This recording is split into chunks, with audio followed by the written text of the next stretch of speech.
Now, a new initiative is aiming to expose great works of modern Arab literature to an Israeli audience. The weekly meetups in the Jaffa Theater, right here in our neighbourhood, offer stage performances, analysis of novels and works from the Arab world, which are then translated into Hebrew. The ultimate goal is to bring peace through literature. Our correspondent Alec Pollard was there. الست تسمع كلام زوجها في الحلال ولا في الحرام؟ أعوذ بالله من الحرام يا بنتي. Arab literature performed for an Israeli audience gathered at the Jaffa Theater for the first in a series of expositions on influential Arab authors. Today's meeting is about perhaps the most famous of them, Egypt's Alaa al-Aswani, author of the most read book to come out of the Arab world, The Yaqubian Building, also made into a popular film and TV series. Bet Yaqubian was translated into 25 languages all over the world, and that specific book is very well known in Israel. Written in 2003 but set in the early 90s, the book follows the exploits of various characters living in the once upscale, now run-down Yaqubian building in downtown Cairo, delivering a harsh critique of Egyptian society while tackling often taboo subjects such as homosexuality, as we see in this paragraph from the book. How can I pray when every night I drink wine and sleep with you? I feel that God is angry with me and will punish me. You want to tell me that God will punish us because we love each other? Egypt has censored some of al-Aswani's books due to their content, despite them never depicting real political figures. The method of criticism via a novel is not to give academic lectures about the political problems, but rather to create fictional characters that represent the situation. So the character of the general in The Republic of False Truths represents the corrupt military under President Mubarak. The Republic of False Truths, set during the Arab Spring of 2011, and the Automobile Club, set in the late 40s during the reign of King Farouk, complete a vast mosaic of the complexities and problems throughout modern Egypt. But al-Aswani's admirers insist his message is much deeper than those times and places. Al-Aswani is a universal author. The themes in his novels are relevant to what is happening here in Israel. But looking beyond al-Aswani, the goal of this series of meetups is to create a greater connection between Israel and the Arab world through literature. I think it's a great idea. Look how many Mizrahi Jews flock to the theater here to see the plays about Arab cultural icons like Kulthum and Farid al-Atrash. They've been sold out for 8 years.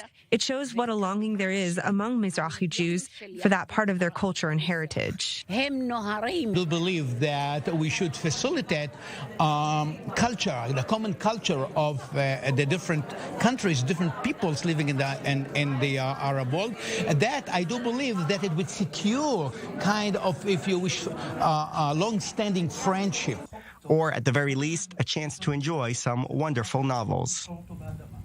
Well, Professor Yossi Yonah is himself a writer. He's also the host of that series, and he joins us now. Thank you very much indeed for being with us. It looks like a very positive event.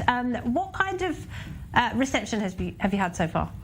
The reception was wonderful. People are very, excited, and they were very happy about holding, this kind of a special event, actually. Believing, and I think that is kind of, if you wish, the leading assumption behind this event, that we've got to know, or we've got to create, I would put it, a cultural infrastructure between peoples in the Arab world and Israeli people. So, and our part is to introduce these huge creative activities in the field of literature of the Arab world to the Israeli public, and believing that at the end of the day, I do believe that we're going to have peace, with all the Arab countries. But I do believe that what you need is first and foremost is the cultural ties. At the end of the day, we have common culture, common heritage. Though many people ignoring it, are not aware of it, ignorance towards it. So our goal is to say, hey guys, we are part of the Middle East. We are part of this huge, rich cultural heritage, and let us enjoy it. and believing that it would be conducive to our future relationship with the Arab world. The universal experience through literature. Exactly. So you started with an Egyptian author, as we just saw in the report there. You're going to move on to an Iraqi one, yeah. And then would be for, we prefer that we want to have also gender equality, so to have a woman from Morocco, and maybe even in that case we would be able to bring her over here, and so it would be even more special event, you know, her being in the Israeli theater and being introduced to the public, introducing her work to Israeli public. That is the idea. You know. And of course, Israelis and people in the Arab world speak different languages. Do Israelis have access to Arab literature? Are a lot of the works translated, and vice versa? Can people in Arabic countries read Israeli novelists? Well, more novels being translated from Arabic to Hebrew than Israeli novels translated into Arabic. Unfortunately, but we have seen in recent years there is kind of augmented efforts to publish novels written by Arab authors to Israeli public, and we actually part of that, if you wish, efforts to introduce literary works from the Arab world to the Israeli public.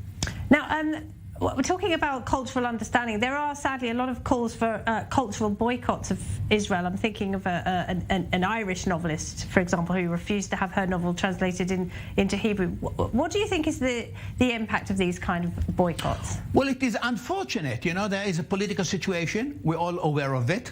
And maybe what we are doing is against all odds, you know, that we fully understand what's going on in the world. Even, you know, when you go to the Mondial in Qatar and you see the reactions of Arabs to Israel.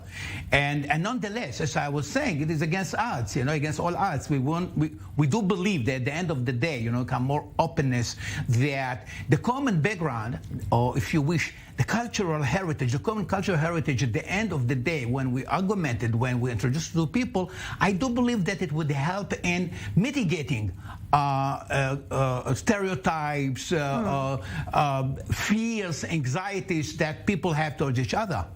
Professor Yonah, you've got a book coming out yourself. It's called The Successor. The Successor. My third novel called The Successor. The first one was translated into English. It is available at Amazon. It's called... okay. Yeah. What's it called? What's the first one called? Called Tel Aviv Ramallah. Okay, you heard it there. Tel Aviv Ramallah. Thank you very much indeed. Thank you very much, Laura. Happy to be here with you.